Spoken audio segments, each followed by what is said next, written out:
Heat and internal energy. The particles of a body are in a continuous motion.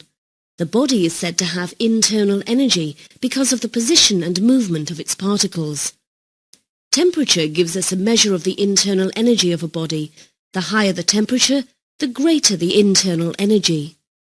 The hot coffee is at a high temperature. Its molecules have lots of energy.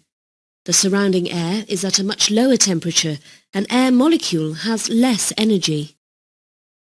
Energy will be transferred from hot coffee to the cold air.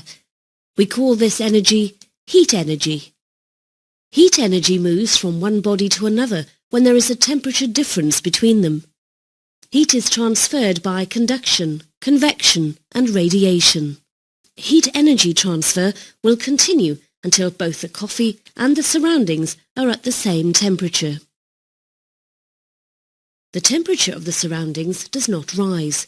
This is because, although heat is transferred to the surroundings are vast. The energy gained by each air molecule is so small that the temperature rise is negligible. Nuclear power stations use the internal energy of hot coolant to generate electrical energy. A coolant circulates around the nuclear reactor. The heat produced by the nuclear reaction increases the internal energy. The hot coolant is passed into a heat exchanger. Here it transfers some of its energy to the circulating water. The water boils, and the steam produced is used to drive turbines, producing electrical energy.